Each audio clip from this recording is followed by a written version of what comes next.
Namaskaram to everyone.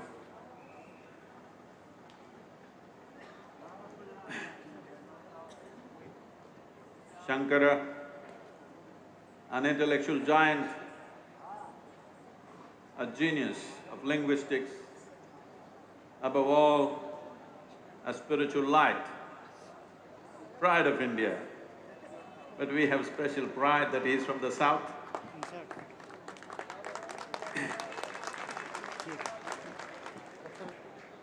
A seamless sense of wisdom, knowledge,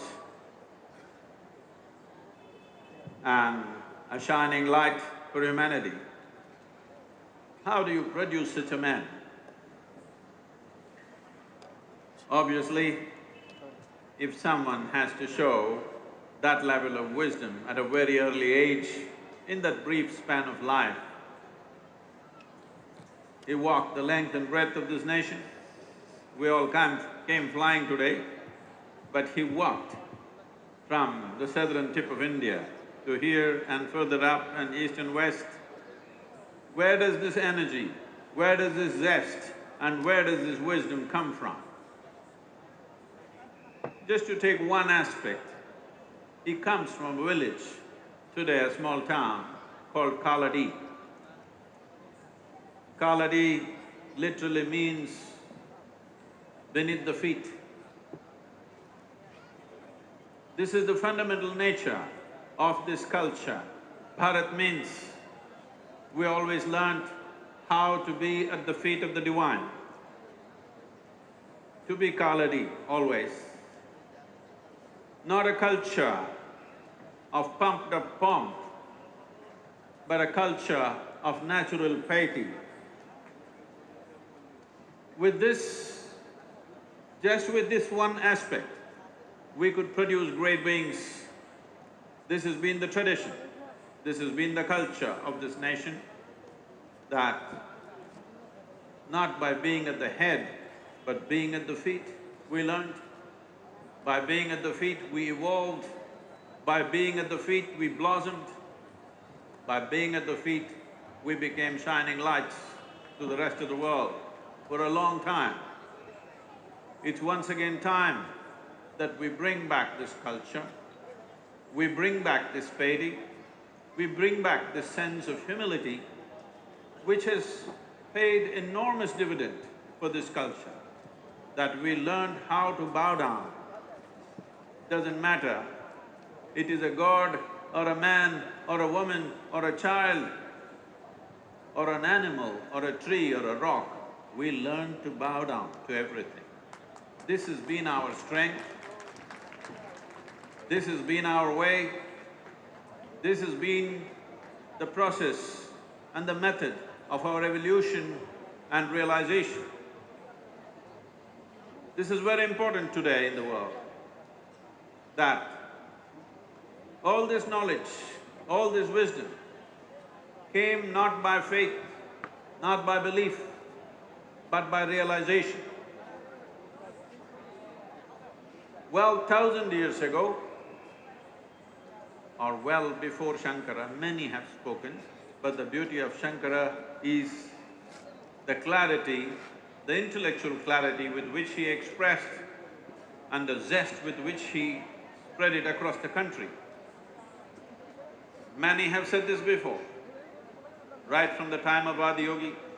Many yogis, many mystics, many sages, many saints have said this, but it is the absolute clarity of intellect and the zest and the energy to be able to bring it to a whole nation, which makes Shankara stand out. Well, there are many aspects to this, but today, one thing that is important in this world is, unless the spiritual process in some way, if it does not run parallel to the scientific realizations that have happened, and if spiritual process in some way does not sync with the fundamental human logic, the future will not take it. In this sense, Shankara's message is significant. This is the future. The future generations of this world will reject everything that will not make logical sense to them. The future generations of the world will reject everything that is not scientifically correct. So in this sense, Shankara becomes very significant. There's a lot of misunderstanding, let me clear at least one for him, I think we owe it to him. A lot of people go about saying, what is the nonsense he's talking? Because he said everything is Maya. So the way it is being interpreted is, Maya means it doesn't exist. Maya does not mean it does not exist. Maya means an illusion. Maya means you are not seeing it the way it is. You are seeing it in a way that is good for your survival, but you are not seeing it the way it is. Today modern physics is telling you the entire universe is just a network of the one same energy. When we say Maya, here we are with this body which seems to be solid, but every day, because of the food that you eat, the water that you drink and the air that you breathe, 7% of this body is being exchanged on a daily basis. That means in 2 weeks, your entire body is gone and you have something new in the system. The atomic substance in this body, nearly 100% of it is gone in 1 year's time. This means every year you have a completely new body in a very fundamental sense. But in your experience, it looks like it's the same thing. This is the Maya. Similarly with the rest of the existence, the way you're seeing it, the way you're perceiving it, the way you're knowing the world through 5 senses is completely off the mark. This is the illusion. When we say a mirage, if you're driving on the road in the highway, you will see far away there seems to be water. Well, when you go there, definitely there is no water. This does not mean there was nothing there. There was some radiation which created this illusion. So this is Maya. What is one thing seems to be another thing. This is the Maya he was talking about. What you think is me is actually everything. This is the Maya. What you think is the other is actually you. What you think is everything is nothing too. That is the Maya he's talking about. Today modern science, after a long haul, has come parallel to what Shankara was talking and many sages of the past were talking.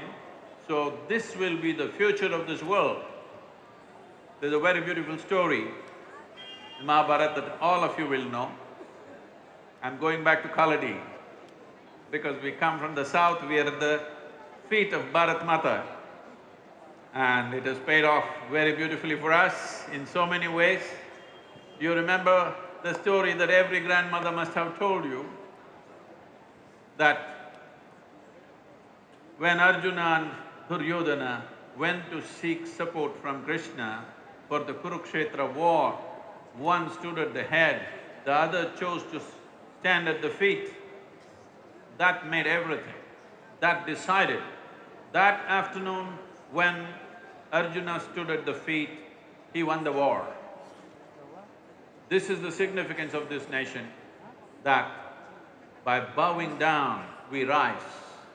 We don't rise by elbowing our way.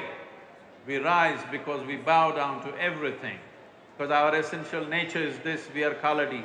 Shankara comes from the village called Kaladi. It is very, very symbolic and important.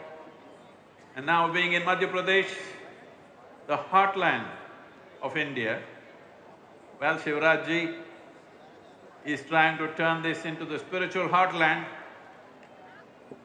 because it's time.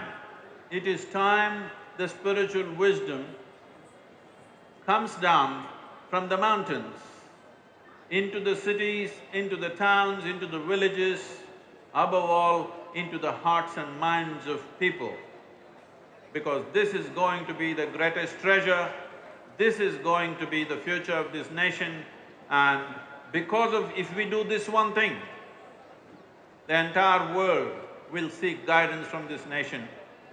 It's very wonderful today that once again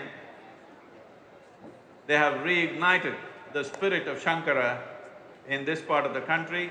I'm sure it'll spread to the rest of the world. Thank you very much.